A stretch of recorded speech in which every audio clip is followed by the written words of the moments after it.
My name is Kathleen Cook. I'm a Protective Service Supervisor here at the Bucks County Area Agency on Aging. You have joined the session, Abuse Reporting, Actions and Requirements. We ask that you please keep your microphones muted throughout the presentation. You will have to mute yourself. Lori has agreed that if you want to ask questions throughout her presentation, you can please unmute yourself, ask your question, but just remember to put yourself back on mute. Each session will be recorded and available on the college's YouTube webpage within a week or two. To receive your continuing education credits for today's symposium, you will need to complete the evaluation by the end of today, and it was sent to you in an email. Unfortunately, Chuck Danfield is not available to meet with us today, but it is my pleasure to introduce Lori Nockstead. Lori is a graduate of Kutztown University with a degree in social work. Lori is currently a project manager and trainer for the Institute on Protective Services at Temple University, Harrisburg. Lori has worked over 30 years in the human services field with extensive experience advocating and protecting vulnerable individuals and older adults. Her passion is protective services and improving the quality of life and care for individuals in the community and in facilities. Thank you for being here today with us, Lori. Oh, thank you. Can everyone hear me okay? Hopefully. I can hear you fine. I hope everyone else can too. Oh, it's so strange doing this, even though we've been doing it for a year and a half, the Zoom thing. So welcome, everyone. And as I was introduced, my name is Lori Nockstead. I was a protective services worker. A little bit about my background. I was actually trained in protective services here, older adult protective services, in 1990. So I've watched the evolution of protective services here in Pennsylvania. Now, as many of you know, since 2010, we have adult protective services. We were one of the few states in the country that did not have that for the longest time. So I just want to make sure everybody knows that. Maybe some of you have interacted with that provider. That provider is Liberty Resources here in the state that Department of Human Services has contracted with. Right now, they do have a statute, but they are still, after over 10 years, working on regulations for adult protective services. And that is what protects individuals from the age of 18 to 59. And of course, our older adult protective services is for individuals age 60 and older. So we do have, a nice safety net here in Pennsylvania. Limited resources sometimes and funding, but we do have the support of protective services throughout our state from birth, we have children and youth to older adults. So it really is wonderful that we have it. So today we're going to talk about abuse reporting, the actions and the requirements. I'm assuming that many of you are here, because maybe you work in facilities or, some other situation where you want to learn a little bit more about protective services. This is really I'm going to focus a lot on facilities and what facility requirements are. So let me move my little cursor here. There we go. So we're going to talk about reporting, the voluntary and the mandatory abuse reporting. I'm also going to spend a little bit of time going over the types of abuse. We're going to talk about suspension or plan of supervision for facility employees. So that is in relation to when there's a staff person who's alleged to have abused or neglected someone who is residing in a facility. There's certain things that the facility has to do. And I'm going to go over that with you. And if you do work in a facility, please feel free to chime in and talk about it. And then I'm also going to talk about protective services confidentiality. And if you do work in a facility, that you understand what protective services can and cannot share with you, when they are conducting investigations. And of course, I'm more than happy to take, any other questions that you may have related to protective services.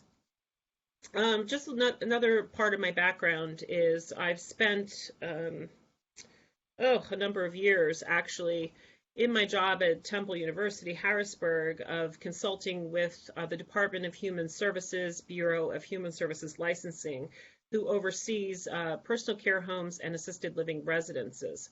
So I've done a ton of investigations all across the state of Pennsylvania in those facilities, and we also did, for about a few years, they did investigations in group homes for people with intellectual disabilities, which I helped them with, and also the CRRs, those homes for people with mental health needs. So I've been in a variety of homes. My role when I did that was I was essentially a licensing representative. So I've seen both sides of it, both the protective services side and also the licensing side of facility investigations. So anybody have any questions before we get started? Again, you're more than welcome to unmute yourself. We're good. And I apologize, I can't quite see everybody.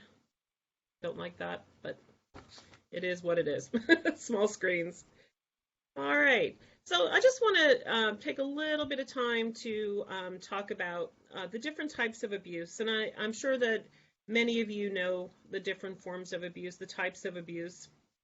But, you know, sometimes there's some that we don't really think about.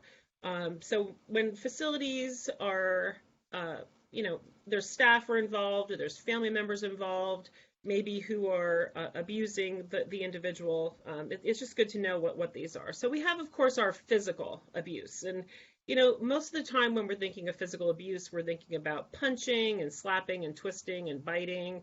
You know, shaking someone, you know, during care can certainly, you know, is a form of abuse. Shoving someone, pulling someone's hair is something else that we certainly have seen. One that people don't often think about, though, is throwing objects. So even throwing an object at the person or near the person is considered to be physical abuse. And of course, we have restraints, whether they're physical restraints or chemical restraints. Those are all forms of physical abuse. Forced feeding, maybe forcing medication down you know, someone's throat. I've seen you know, circumstances where they'll put the food in the medication in the person's mouth, and they'll go like this and, you know, try to get them to swallow and yell at them. You know, locking somebody in or out of their room is physical abuse.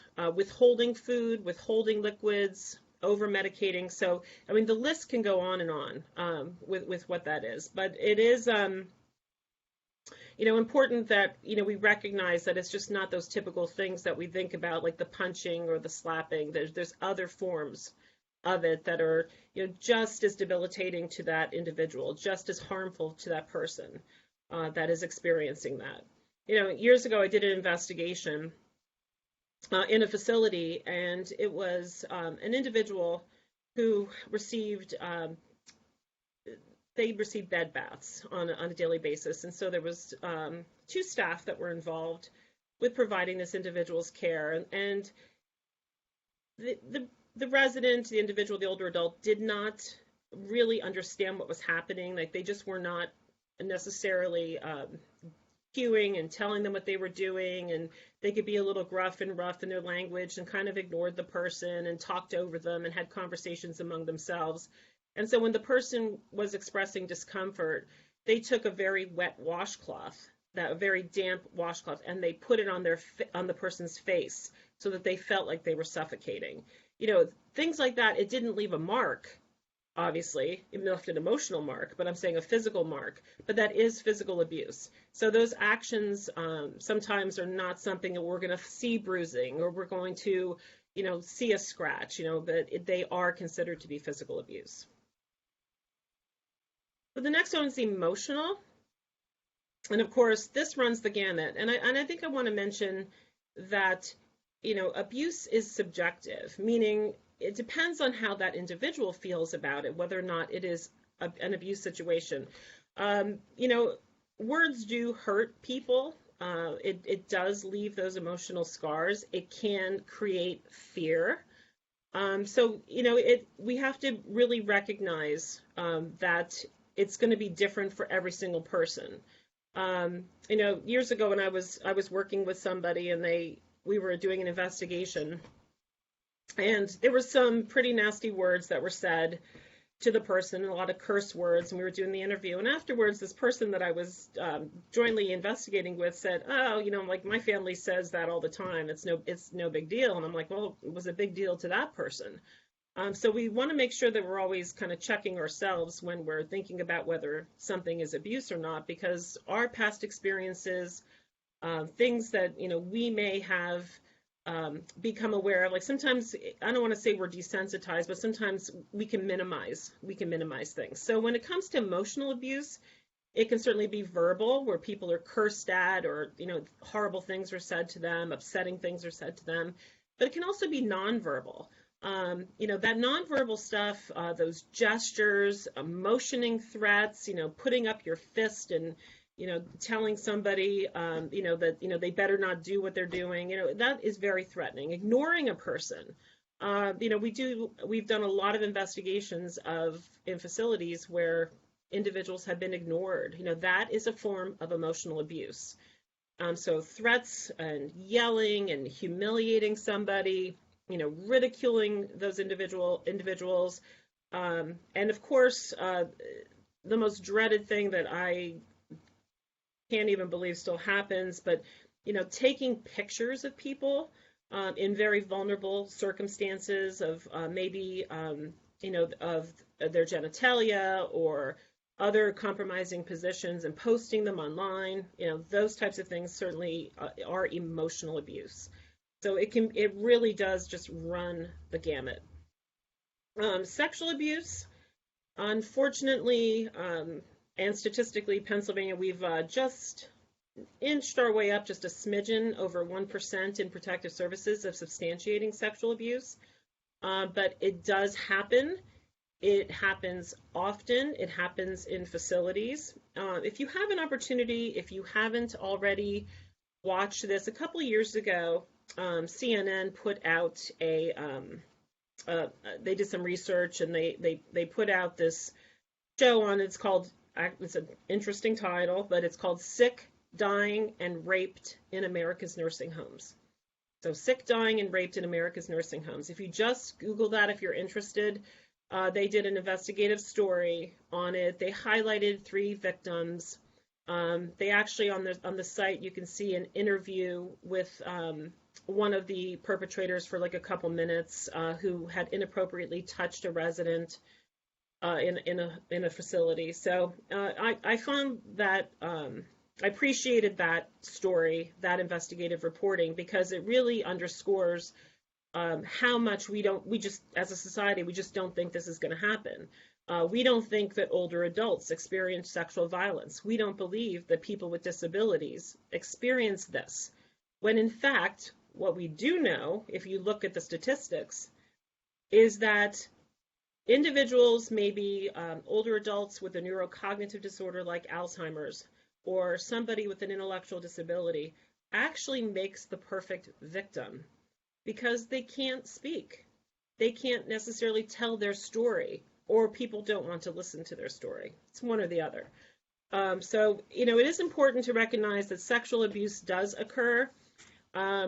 Recently, I was listening at a conference, and it's somebody that I've known over the years. I don't know, maybe some of you know her. Her name is Holly Ramsey Klosnick.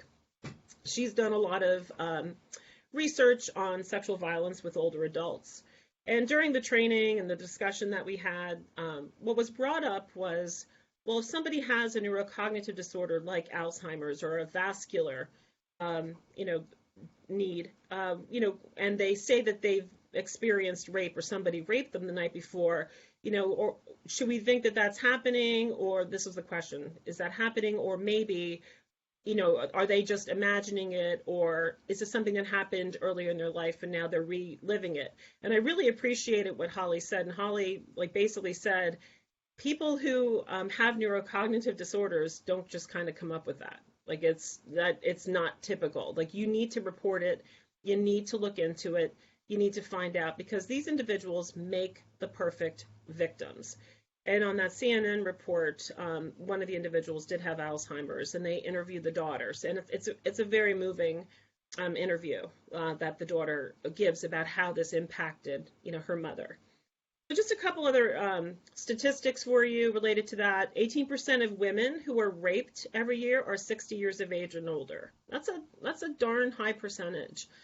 There's a lot of people with disabilities who are experience that too. So among individuals with developmental disabilities, as many as 83% of females and 32% of males are victims of sexual assault. I want you to think about that for a minute. 83% experience that, females, and 32% of males. It's really just an incredible statistic. And another statistic was 40% of women with physical disabilities have reported being sexually assaulted. And if you are a person with a developmental disability and you've experienced sexual violence in your life, 49% of those individuals will experience 10 or more abusive incidents in their lifetime. So it is really, really very, very concerning. And it's also very underreported. So whatever your role is, if someone does express that something has happened to them, please take it seriously. Please make the reports, and please take care of that individual because they are probably experiencing a lot of trauma. Don't forget that when it comes with sexual violence, it's not just rape.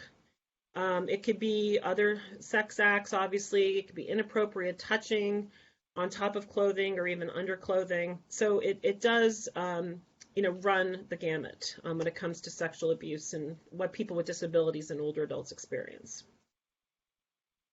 Then we have sexual harassment, and all of you know what sexual harassment is. You probably have had jobs where you've received that training. For people with disabilities and older adults, though, some things we don't typically think of are, showing somebody pornographic materials that they don't want to see. Telling those inappropriate jokes, leering at someone, whistling at someone, making those comments about that individual. So, sexual harassment, again, can run the gamut, too. But it is something that we have to be aware of. It is reportable if you work in a facility, and we need to, work on reducing the numbers that we actually have of these types of abuse for individuals. Then, of course, we have caretaker neglect. Now, caretaker neglect can be in the community where maybe there's a family member or some other person who's attending to an individual that has, agreed to provide care, and maybe they're not doing what's necessary. And of course, there's caretaker neglect in facilities when maybe a nursing home or a personal care home or other type of facility maybe doesn't follow the person's care plan or their service plan, doesn't follow physician's orders, and an individual ends up experiencing some terrible thing that happens to them, whether it's, fractures because they were supposed to have a two-person transfer with an assistive device, like a Hoyer lift. So caretaker neglect, of course, runs the gamut too. It can be just about anything. People who experience dehydration, weight loss, not getting food, not having heat, obviously, all of those things can be considered caretaker neglect, not providing medication, not providing care. And then, of course, we have self-neglect. We do see that is a lot of our cases in protective services in Pennsylvania.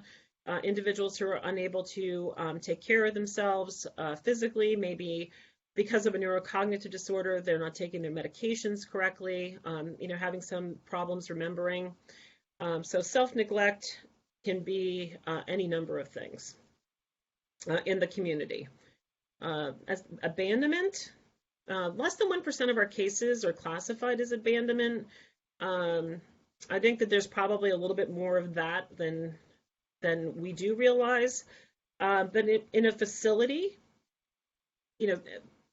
maybe I've investigated cases where individuals were the only person who was on a shift in a smaller personal care home or in a group home for people with disabilities. And they went out into the parking lot and hung out in the parking lot with their friends on the 11 to 7 shift. And as a result, somebody, needed care or fell or something happened to them. So that is abandonment. So people may, desertion of, it's the desertion of the person. So people who fall asleep, sometimes it could be classified as abandonment in facilities.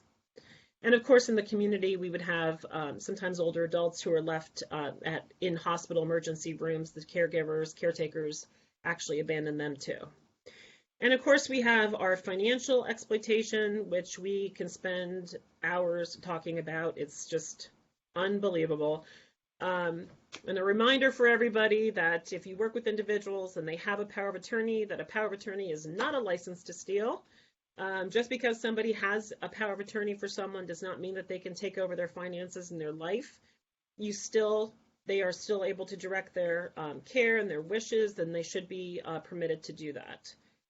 So with our financial exploitation, we see quite a bit in the community in all different forms, whether it's family members and acquaintances, whether it's, we have a lot of the stranger fraud going on. You've all heard about like those lottery scams, social security scams that are out there, the tax scams. A lot of our older adults are very, very vulnerable and end up in circumstances where they lose a great deal of money. If you didn't buy a lottery ticket, you probably didn't win, but people get excited when they have this. I actually get a lot of these emails and phone calls myself. So people don't pay bills in facilities when they're power of attorney. Maybe the older adult lives in a nursing home or personal care home, and the family member is the power of attorney, and they're supposed to be paying the monthly expenses, and they don't. We do see quite a few cases like that. So it can go on and on what financial exploitation is, obviously. And does anybody have any questions or any examples that they would like to give before we move on? I had a question. Sure. Okay, I recently watched a series on Netflix called Made, and the whole issue there was emotional abuse not being considered a crime, because it's invisible, and it's in many instances, unless there's a witness, it's unprovable. And so in the situation of an elder, when there are others involved, and for instance, I live across the country from where my father lived, so we don't have eyes on the situation, but we notice their behavior changes, we notice their psychological changes. And in the case of my father, he also had dementia. I'm just saying, how do you begin to address psychological, emotional abuse when we as family members, our witness is not necessarily validated because we can't produce those objective proofs that law enforcement requires?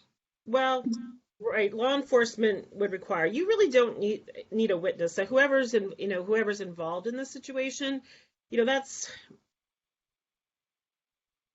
you have to work from where that individual is. When I'm talking like from protective services, of course, law enforcement always wants to have a witness, or some other corroborating information.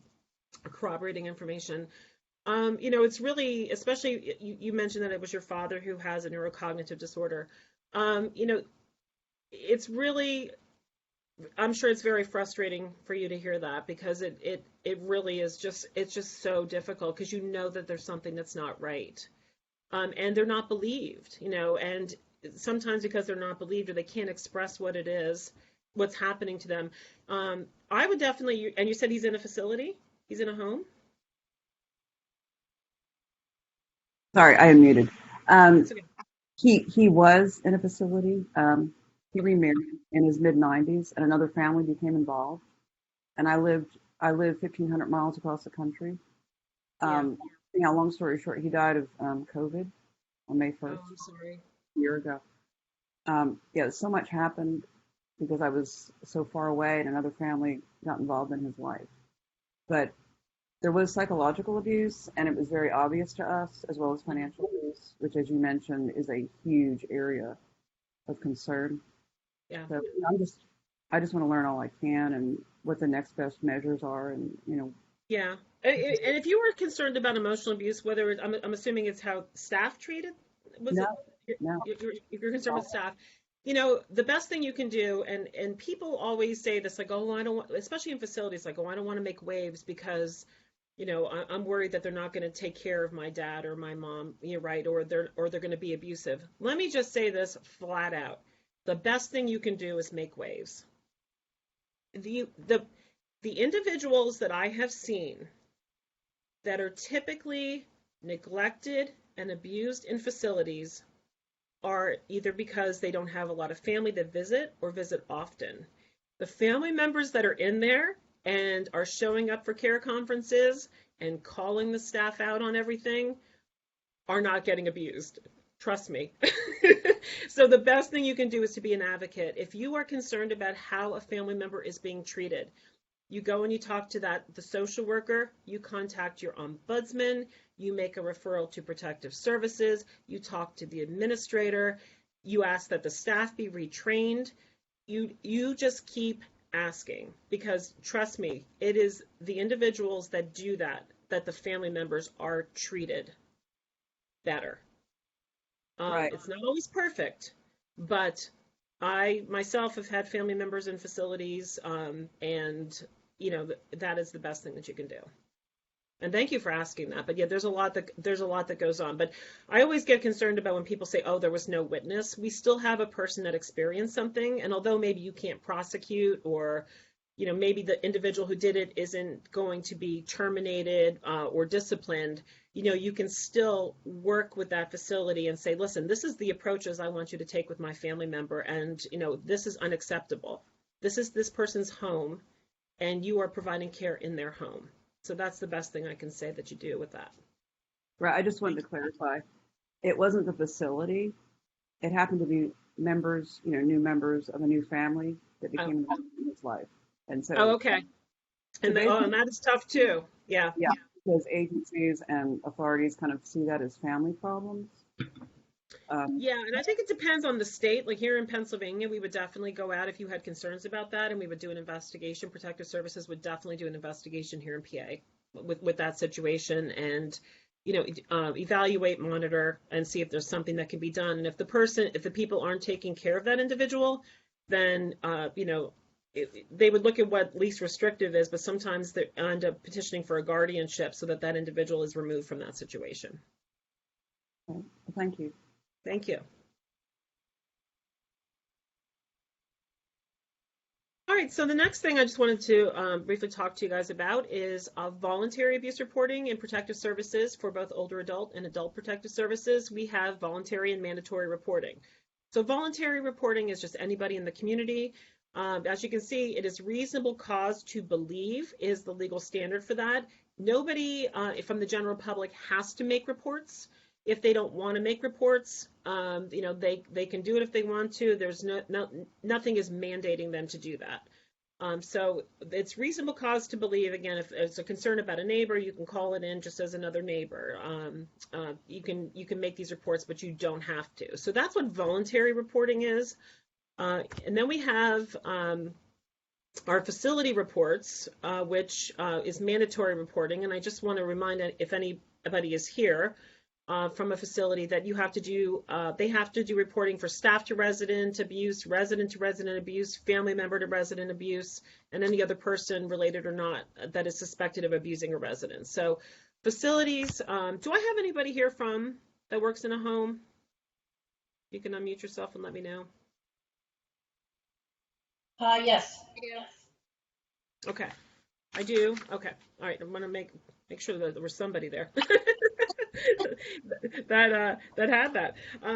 But even if you are just a person from the community, this stuff is great to know because if you have a family member that's living in a facility, any facility, and there's abuse that's happening, you could be the voluntary reporter who makes the report to protective services. But also, if you notify the administrator of something that happened, or if the administrator or a staff person becomes aware of abuse that happens, they have to make the reports.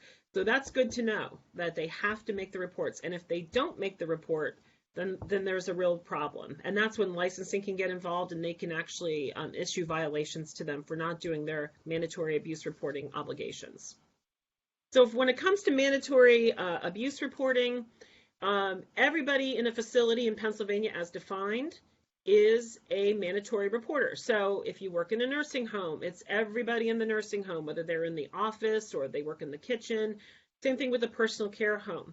Other facilities as defined here in Pennsylvania, even if you're in the community and a person is receiving hospice services in their home and there's suspicion of abuse, then the hospice agency is actually a mandatory reporter.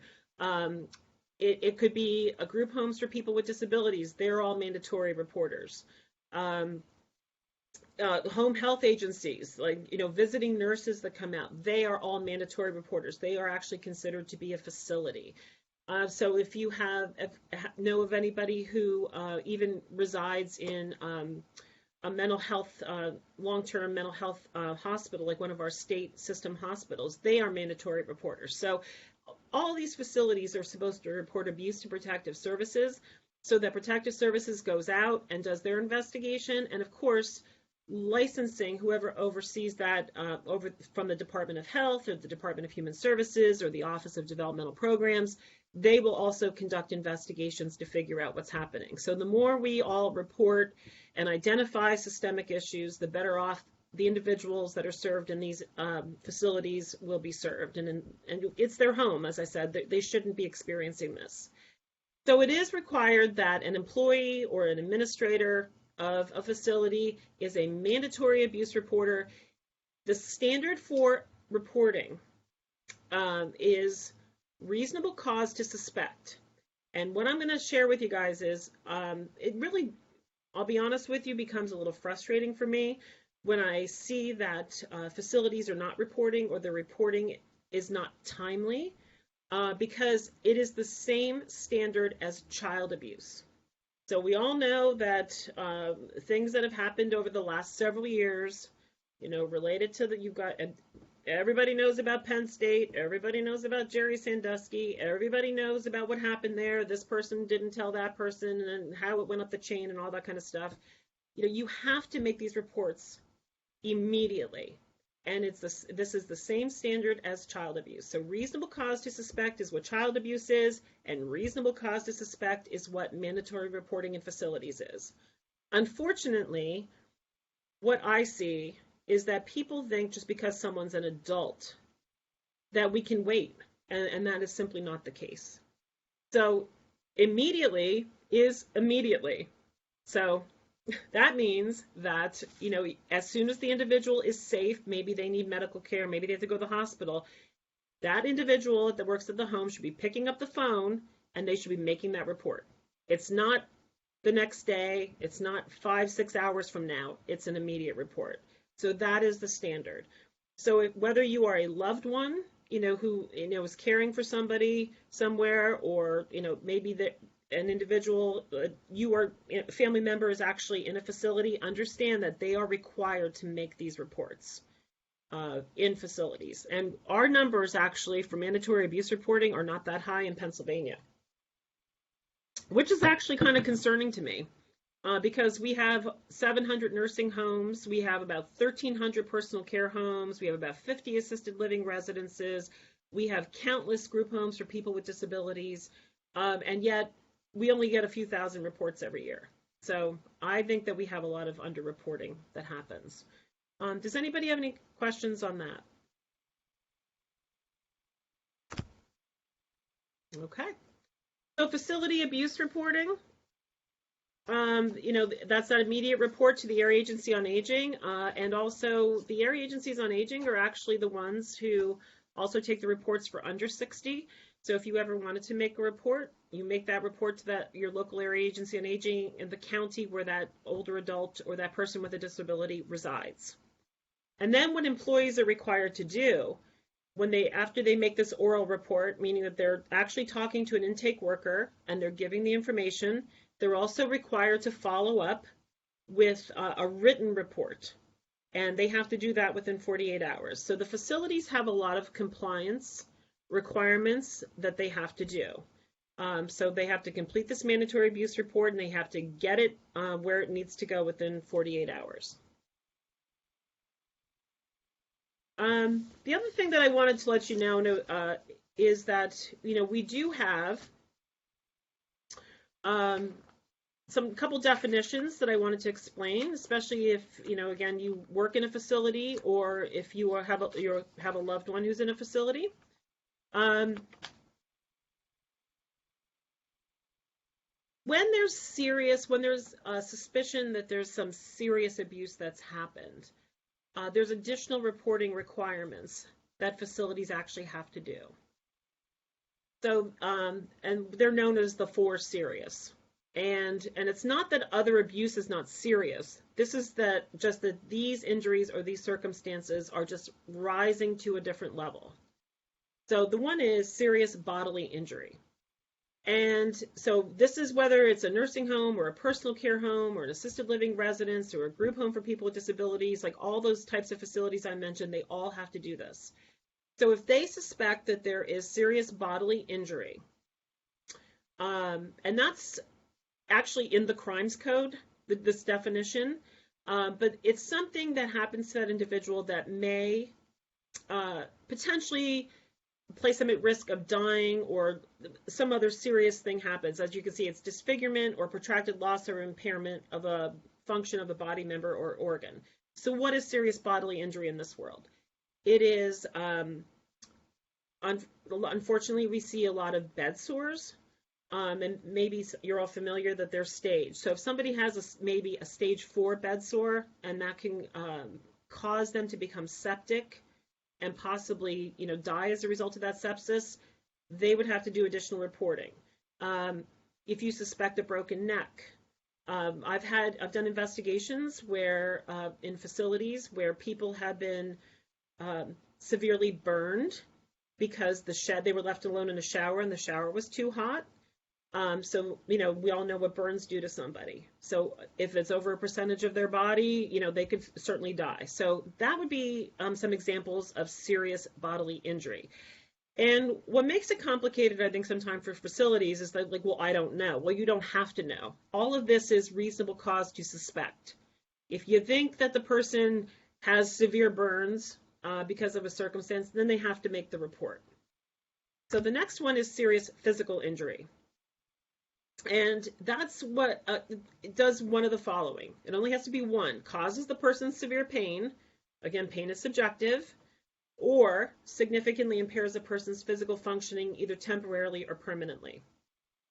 And what this is it could be, as I mentioned earlier, maybe a person who was residing in a facility is a 2-person transfer with a mechanical lift, like a Hoyer lift. And the staff are feeling rushed. And instead of 2 people supporting this person with the mechanical lift, they decide to try to do it on their own. And the person is dropped out of the Hoyer lift and they end up with maybe a head trauma or they could have a fracture, like maybe you suspect like a fractured arm happened or a fractured hip.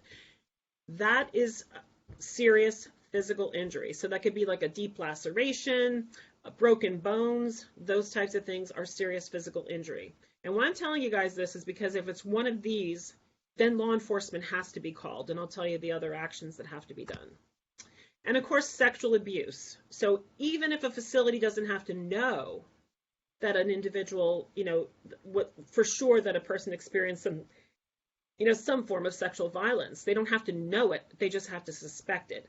So if a resident actually says to them, if an individual says, last night someone came in my room and this happened to me, they're not supposed to sit there and go, oh, well, was that really true? Or let's talk to some staff. They're actually supposed to make these reports.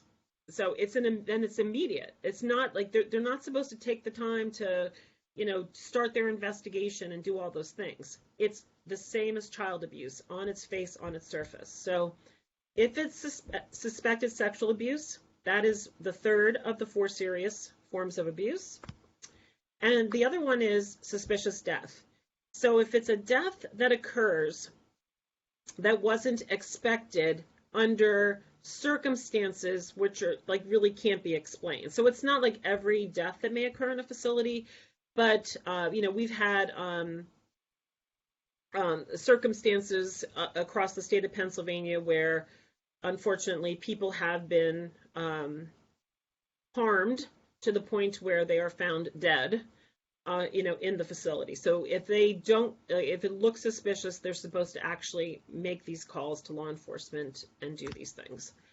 So if it is one of these 4 serious that I went over, facilities as defined, again, that would be those home health agencies, those hospice agencies, the nursing homes, the group homes for people with disabilities, all of those are required to do this.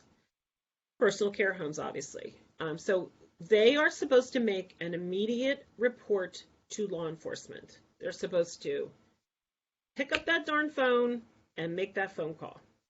And then they're supposed to follow up with law enforcement in writing within 48 hours. So they're required to make a report orally and in writing to law enforcement if it's one of those 4 serious. And again, those are immediate reports. And then in addition to that, they have to notify our state Department of Aging. That's the Pennsylvania Department of Aging. They're the ones that oversee all of our area agencies on aging. And they're supposed to do that on the current business day, but if it's after hours, on the next business day. And if the person is under 60, they're supposed to notify the Department of Human Services within the same time frames. So law enforcement is supposed to be getting these reports when it is one of the 4 serious. So when a facility suspects any type of abuse, and that could be, again, as I said, somebody getting up in the morning and saying, Jane took care of me last night, Jane yelled at me and treated me roughly, that is all the facility is supposed to have, and they're supposed to make that report. They're not supposed to wait and talk about it and think about it. It's an immediate report for the abuse reporting. And then if it's one of the 4 serious, that's when law enforcement is notified. It's mandated. Now, homes can certainly, you'll notice that there's not financial exploitation that I mentioned as one of the 4 serious. But like, for instance, if a facility becomes aware that a resident is being financially taken advantage of, and they've talked with that resident, and there's certainly more than they're welcome to call law enforcement, but it's not mandatory. I've done investigations where the facilities have found out that a staff person took credit cards and took a checkbook and those types of things. Facilities are more than welcome to call law enforcement with those, but they're not mandated by protective services to do that. Anybody have any questions on that? Clarifications?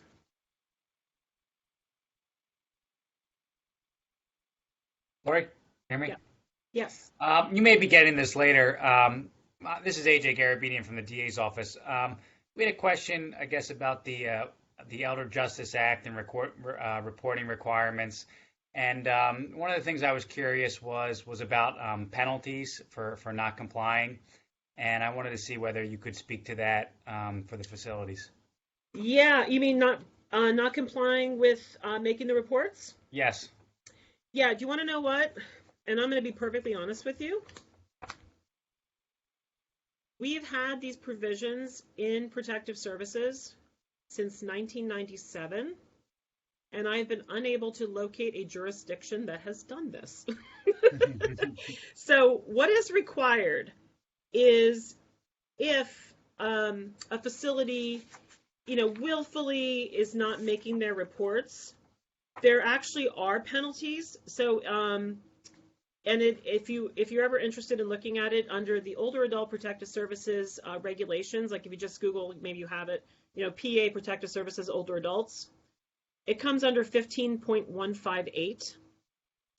And what it says is an administrator or designee of a facility owner who intentionally or willfully fails to comply or obstructs compliance with their reporting, or who intimidates or commits a retaliatory act against an employee who complies in good faith with this chapter, commits a violation of the chapter, obviously.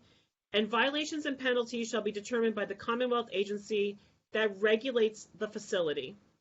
And the Commonwealth agency may issue an order assessing a civil penalty of not more than $2,500. So that's the penalty that's left up to, like for nursing homes, the Department of Health, and for personal care homes, assisted living residences, the Department of Human Services. Unfortunately, I've never seen it happen. And I have seen people willfully not make reports. Okay. So that it's not like beefed up children and youth regulations, right? Where people end up, more things happen to them sometimes than than what happens with protective services. Did I answer your question? Yes, thank you. Okay. All right, thank you so much. Hi, I have a question. Oh, I'm sorry. No, go ahead. I'm a supports coordinator for people with ID who live in nursing homes. And when things happen there, the nursing home will say, no, we reported that it's being taken care of here, which our instructions are okay, you know, unless it continues to happen, then I would report it. But is there a way for me to find out if the nursing home really has reported it? I've asked sometimes, and it's like, well, HIPAA, you know, with the staff member, we can't give out information. But I'd like to know if they really do file the reports. Yeah. Now you're a supports coordinator. Right, You're a mandated reporter. right. You can make the abuse report. Okay, And what that would do is, you can always call your regional Department of Health right, and, ask, but they're probably not going to tell you. right. But what I'm going to tell everybody who's on here, and even if you are with the Department of Health, if you ever call the Department of Health to express concerns about what's happening in a facility, you have to say, I want to file a complaint. If you say those words, they have to respond to you in writing and tell you that they actually investigated it. So I'm a little concerned when the facility says they took care of it. They're telling you, the nursing home, they're telling you that they actually reported it. Is that what you're saying? Well, they'd say they've investigated, the complaint, actions have been taken with the staff, corrections are in place. Now they have to make the abuse report. Okay, They have to make the abuse report. Yeah, and the other thing is, I would specifically say that, did you make the abuse report? Okay, And if you suspect that they did not, you can always call the Department of Health and say, I want to file a complaint because ABC Nursing Home is not making their mandatory abuse reports. okay. And All right. then they have to look into it. All right. Thank you very much. Well, thank you. That's a great question. Thank you. Always use the magic words, though. I want to file a complaint. Okay, good. Well, then the next thing that I'm going to talk about, you'll be interested to hear, because it's about plans of supervision.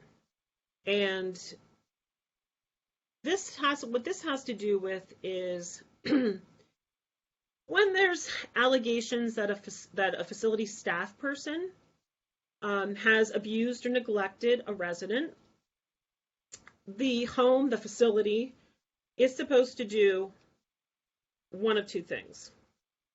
Now, I will tell you that the facilities will typically suspend a staff person pending investigation.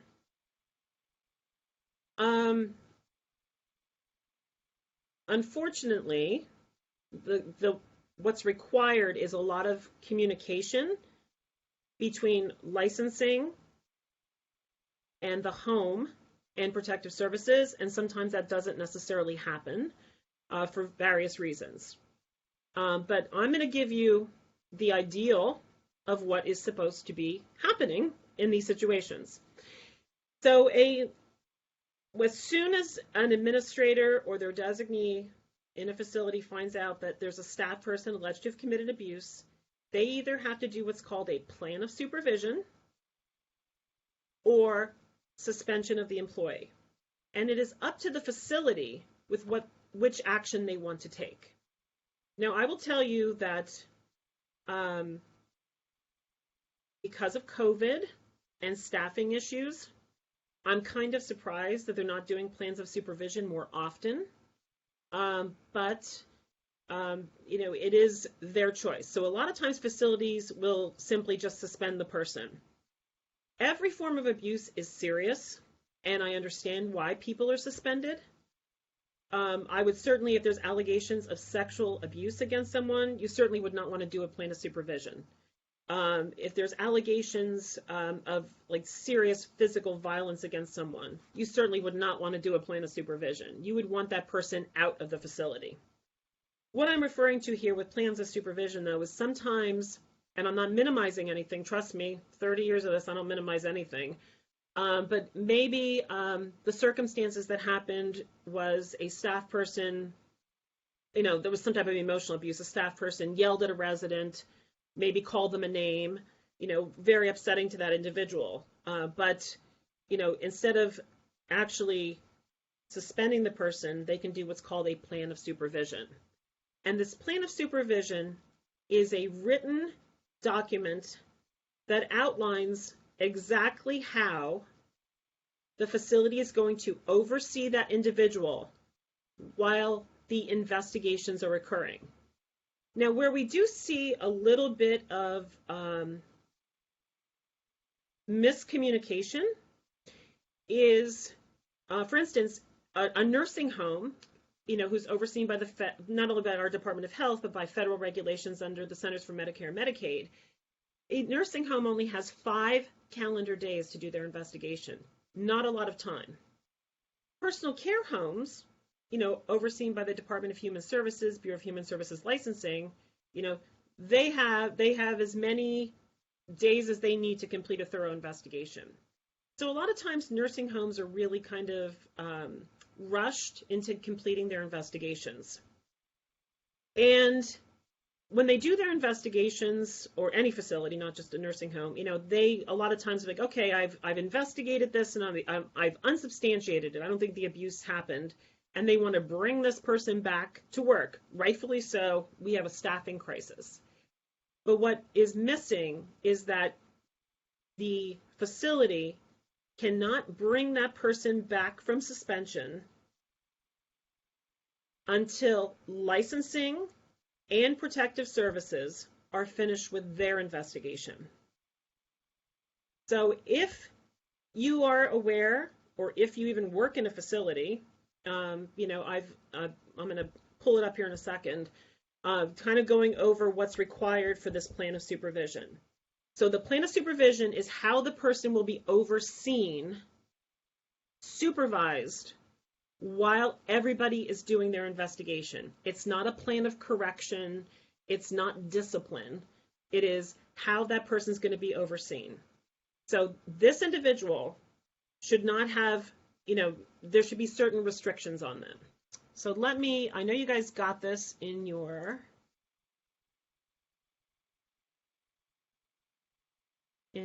or it's available to you anyway.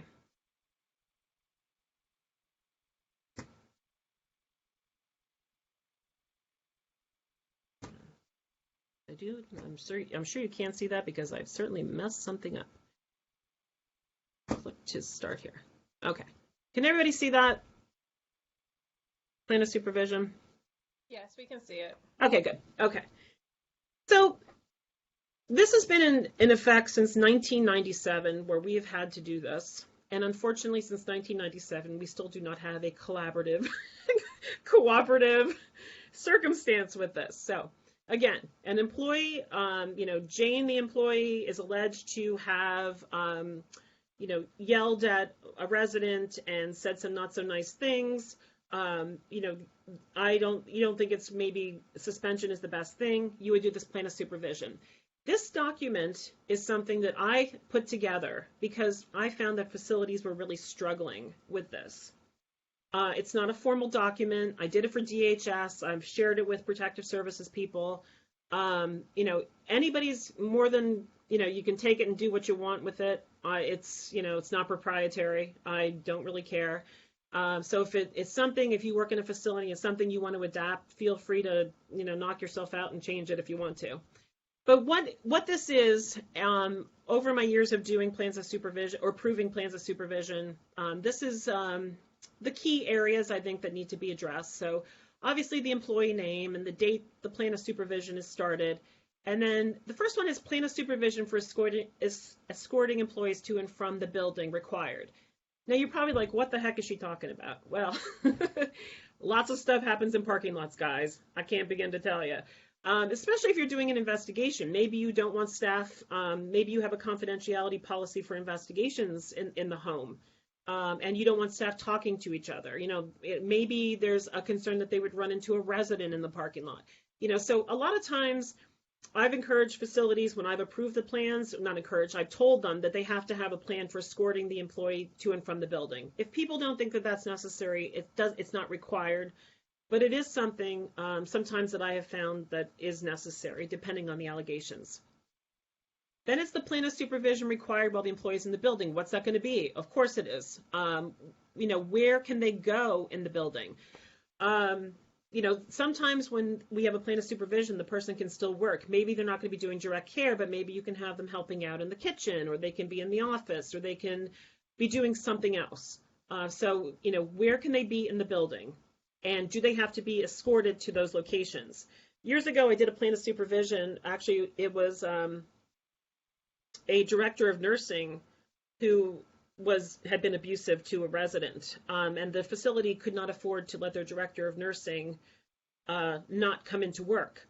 So our plan of supervision that we approved was he had to text the person in the morning when he arrived into the parking lot into his designated parking spot. He had to be escorted by the designated employee to his office. He had to stay in his office all the entire day, doing paperwork. There was actually a camera that the administrator was able to see him in the office. That was part of the plan. If he had to go to the restroom, he had to be escorted to the bathroom and back. He was not allowed on any resident care floors. He was not allowed to have any contact with any residents. And at the end of the day, he was escorted to his car and he left until everybody finished their investigation. So that's an example of what one would be. Can he have this person have contact with residents? You'd want to address that. Any other requirements. And then the employee would sign it, date it, the administrator would sign it and date it. It would go to licensing. So licensing would have to approve the plan, and then protective services would have to approve the plan. So if the person's under 60, you're working with Liberty. If the person's over 60, you're working with your area agency on aging. And then when the plan is terminated, let me just pull that up there. So let's say the facility is finished with their plan, with their investigation. You still can't bring that person back or take them off their plan of supervision until licensing is finished with their investigation and protective services is finished. Protective services typically has about 20 days to finish their investigations, and they may take that long to do that. So this plan of supervision can be in effect up to that amount of time. Licensing does not have any time frame, like Bureau of Human Services licensing doesn't have a time frame to finish theirs, so it could go possibly past 20 days. But you would want to make sure that that the facility's documenting who lifted the plan and when they lifted it. So if licensing says they're finished with their investigation, you still can't lift the plan until the Area Agency on Aging is finished with theirs. So this is in effect until everybody is finished with their investigations. Does anybody have questions on that?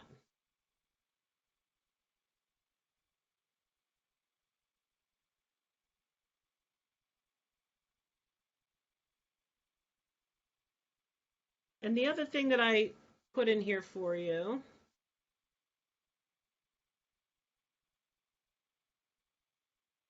is just a little tracking tool that I did that, like if the employee is suspended, the date of the suspension, the date the employee returns from suspension, date licensing notified, date protective services notified, and if licensing and protective services have not completed their investigation, then the plan of supervision must be developed and approved by licensing. So if a person's suspended and the home brings them back, the facility brings them back, the plan of supervision has to be in effect until they are finished with it. You should not have employees having access to individuals until this is complete.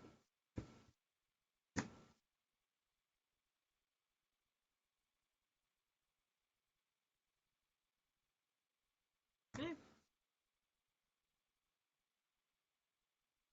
Alrighty, let me pull this up then. Reshare my screen.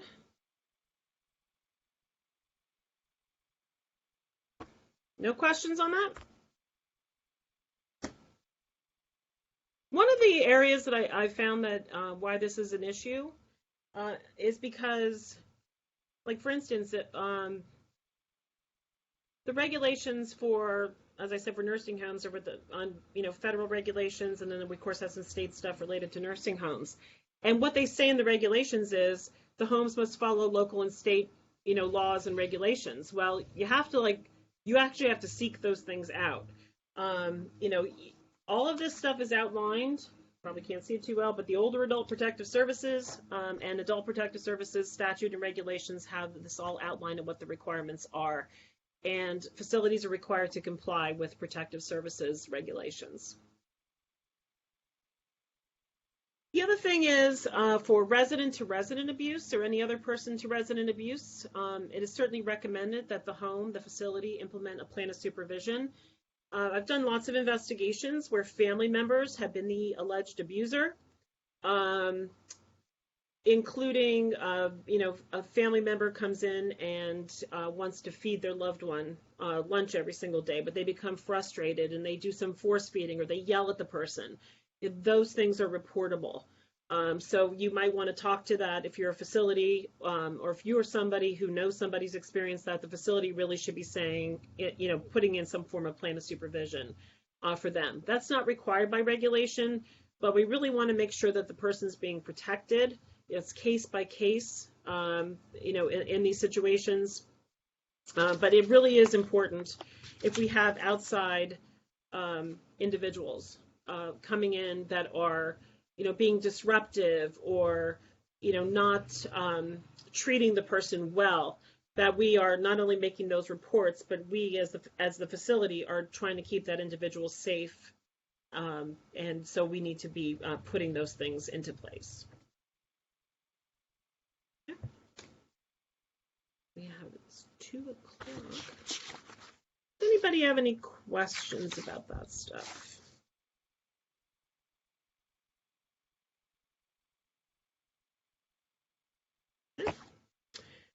So the next one I want to talk about, I hear that is confidentiality.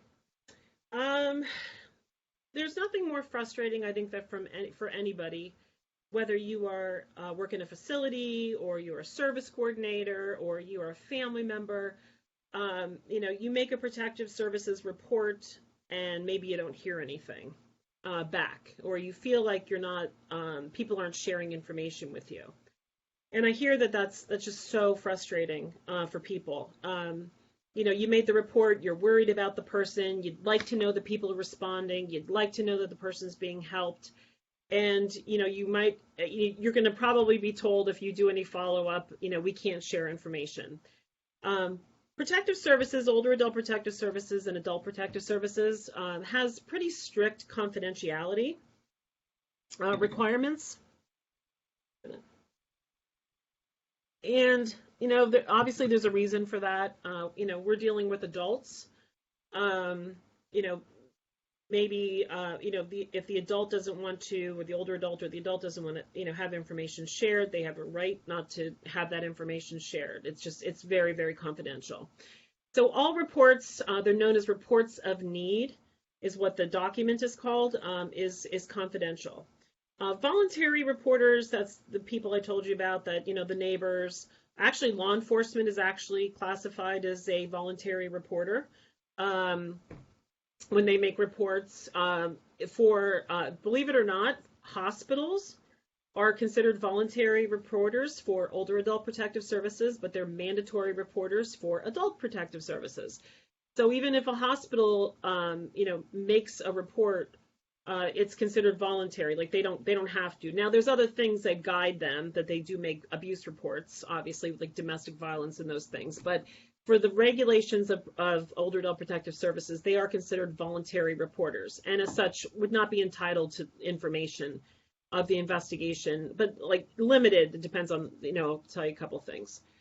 Mandatory reporters, though, are entitled to limited information. There is some stuff that they are entitled to, because as I mentioned, our mandatory reporters are typically facilities, and they're facilities that are caring for these individuals. So if they're the primary caretakers, they really should know, what's happening with this individual in order to provide the best care that they can provide. So I did want to let you know what they would share. So the protective services worker for a mandatory report will share the final status of the investigation. And what is that? They are able to tell the facility whether or not the report was substantiated or unsubstantiated. We found that there was abuse, or we did not find that there was abuse. So they are able to share that. And the protective service worker can share the services that will be provided by the agency. So for whether it's maybe it's in the community with a home health agency or a hospice agency, they would be able to tell the nursing staff that are involved with the person in the community, we're going to be petitioning for guardianship. We're going to help them revoke their power of attorney. We're going to get additional services in, and these are what the services are going to be and when they're going to be provided. We're going to be putting Meals on Wheels in for the person. So they can share that information with that mandatory reporter. Again, a voluntary reporter would not get that information unless the individual actually authorized them to get that information, or they are part of what's known as the Protective Services Service Plan. So it's only in very limited circumstances that information is actually shared. So the protective services worker, in a facility, they may share some things with the facility. For instance, like, again, if maybe the facility reported financial exploitation, and now they're working on getting a guardian for the person because a family member was taking advantage of them. They would certainly tell the facility, they're required to also, that they're pursuing a guardianship for that person, or they're revoking the power of attorney, or whatever services that they are going to provide. So that's pretty much what we are limited, protective services is limited to in sharing. Now, does anybody have any questions on that? And I heard I have a law enforcement person here, right? Do I only have one law enforcement person? Did I hear there was a detective that was on? Okay. I'm not 100% sure who's on. Sorry. Yeah, well, I think there was a detective that was on. And again, if they're law enforcement, there's information that obviously can be shared, records that can be shared with some things that are actually removed.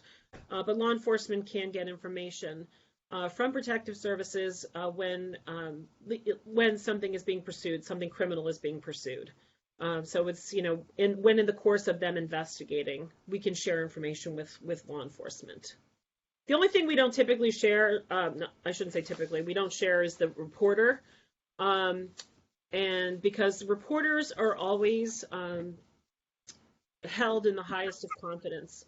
We used to joke around in protective service workers. We used to say you could, put bamboo shoots up my nails and I'm not telling you who reported. Like, we don't even give up the pronoun of the person. Like, we wouldn't say, well, the reporter said she was. Like, we don't give up pronouns. We don't give up anything. So, feel if you are in the community, if you would be a voluntary reporter, I really want to stress that, your report is taken and it is really treated in the most highly confidential manner.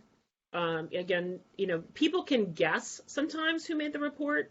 I will tell you that people do guess, and even if they do guess, we don't confirm or deny it in protective services. So it's never given up. No one ever knows who the reporter is. And the reporter can only be released in very limited circumstances. And I think that since we've had protective services since 1987, it's the Secretary of Aging who could actually release a reporter's name, and I don't think it's ever been done. Ever. Like, nobody's ever, I don't even know why anybody would spend money trying to do that, but it's never been done. So we never give up that information.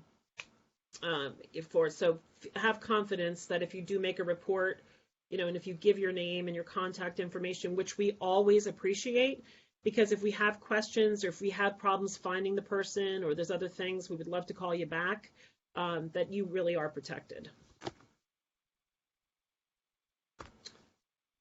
I have a question. I work for a financial institution, so we're a voluntary reporter. So we sometimes see it where, we see the financial abuse. We make the report. I do know that the report is looked into because I get the request for financial records. But if it continues going on, we never really know the outcome of the investigation. So is it something like if we're still seeing it 3 months later or 6 months later that we just keep making reports? Yes, Dawn. Absolutely.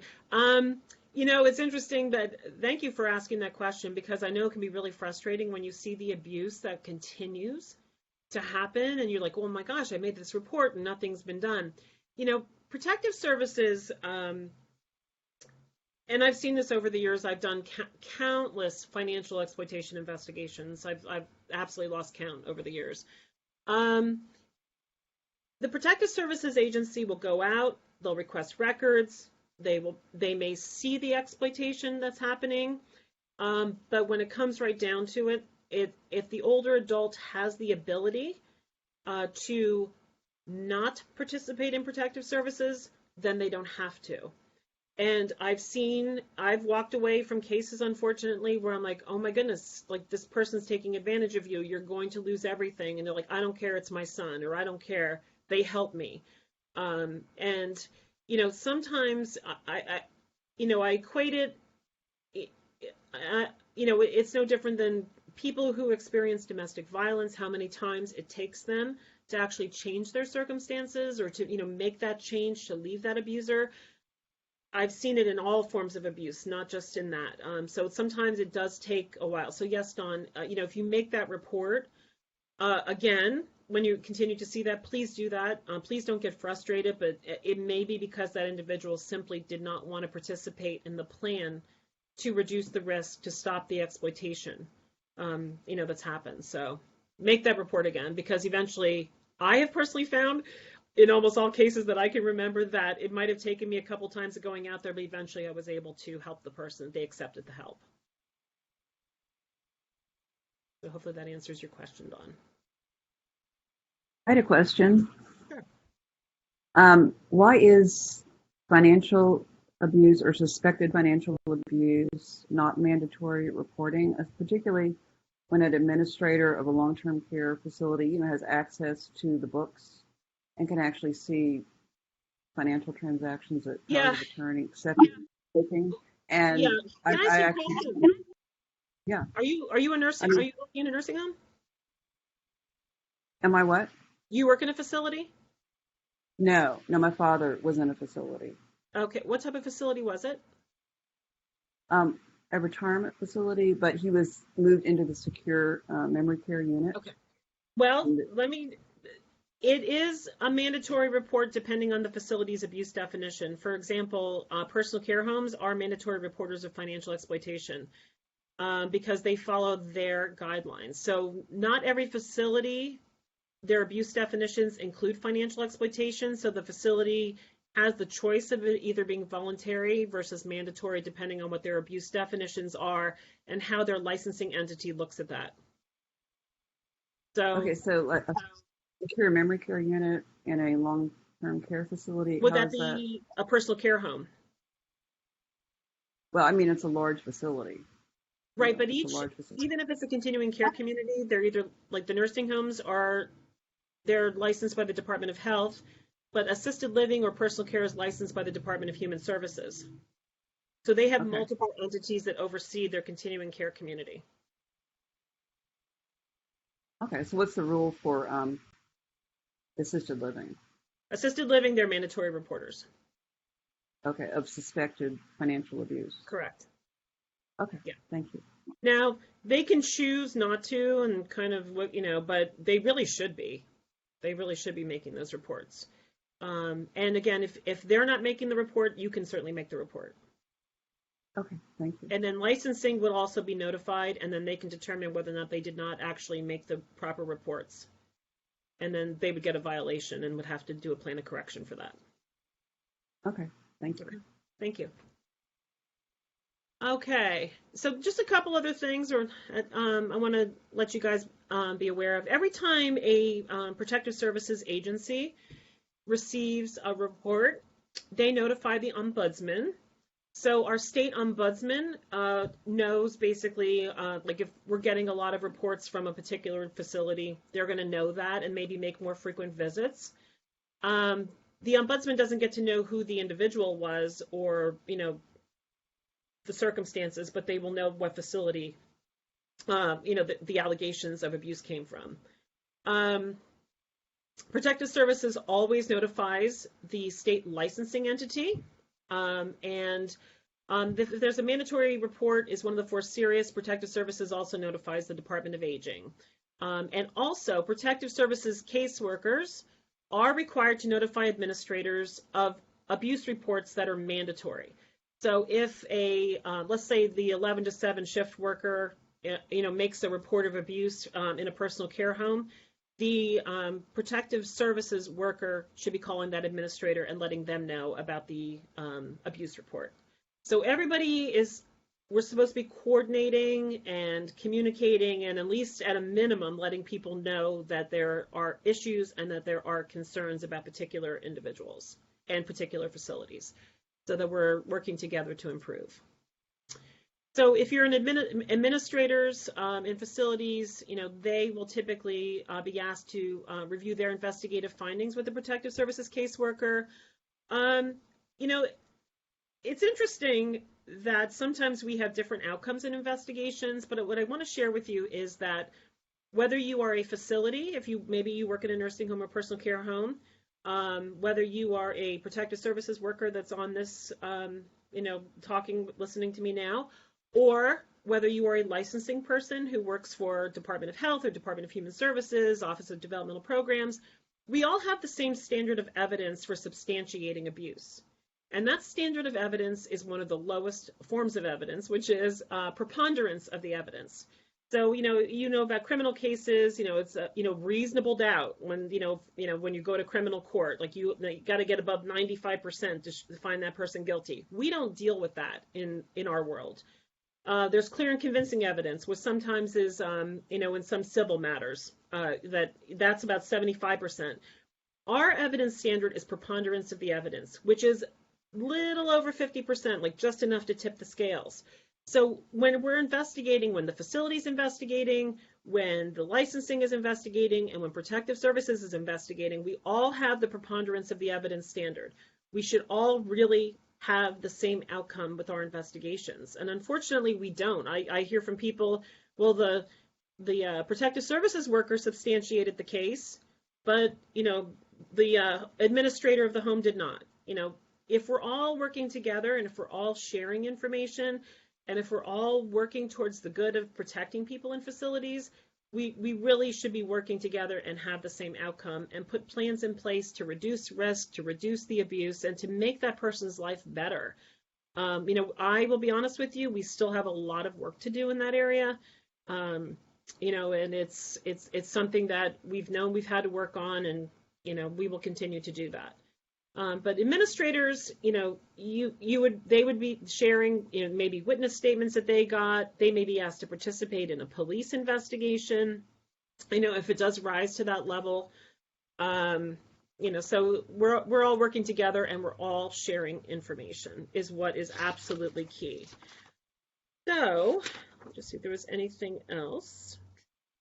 Yep. Okay. All right. So I wanted to give a couple minutes here. We got about, I know everybody asked questions, but you can go on for days talking about this stuff. So this is pretty much it in a nutshell. Anybody have any other questions? And if not, I'm going to I'll make one final comment. I'm going to just jump on my soapbox for a second, if you don't mind. One of the areas that I am always concerned about is when injuries are minimized, especially bruising. As we get older, people do experience things. Their skin becomes, thin and more fragile. But, I do find a lot of injuries sometimes just being dismissed, like, oh, they're on blood thinners, they bruise easily. There is no medication that causes a person to specifically bruise. It can increase their opportunity to bruise. So if they take Coumadin or Lovenox or some of these blood thinners that are out there, certainly it increases their opportunity. And they could be a person who then, experiences a bump, and then they do get a bruise. But for the most part, bruises need to be taken seriously. Bruises are caused by blunt force trauma, whether it's, the person has issues or doesn't, or takes medications or don't. We need to look at these bruises. We need to look at them and make sure, do they make sense? When I see bilateral bruises or bruising in areas where it's almost impossible to bruise yourself, like the neck or the ears or the middle of your back, those are concerning. So never minimize, regardless of what your role is, never minimize bruising on a person because you think that because they take medications that could be a blood thinner. Please don't do that, because something is typically happening to that person. Whether it's willful and abusive, maybe not, but maybe if it's in a facility, they have to work on how they do provide care. Maybe they have to use different strategies to reduce the injury to that individual. So it is an area that always concerns me, and when I hear that people minimizing it, I kind of get on my soapbox and say, no, we really need to take this very, very seriously. I take every bruise very, very seriously that a person sustains, especially if they are residing in a long-term care facility. Okay. Any other questions that anybody has? I know we're only supposed to go to 2:25, I believe, right? That's right. All right, I'll turn my camera back on. This time of day, the light is blinding in here. So wow, that is really bright. Holy cow. Yeah. But I'm happy to have the window. Yeah, I bet. Nobody has any questions. I want to thank everybody for being here. This conference is just so worthwhile, and we remember why this all started. The gentleman with the conference, the symposium, is named after. And I think it's really important that we, advocate for older adults. If you have a loved one in a facility, if you know of anybody, ask questions. And, call licensing and talk to the ombudsman and call protective services if you have concerns about someone's care. That's what we're here to do. We're here to help. Thank you so much, Lori, for joining us today. This was really good. A lot of comments coming in saying thank you, too. I'm not sure if you see them or not, but they're there. Yeah, okay. All right. Well, I'll stay on until 2:25 if anybody wants to ask anything. Okay.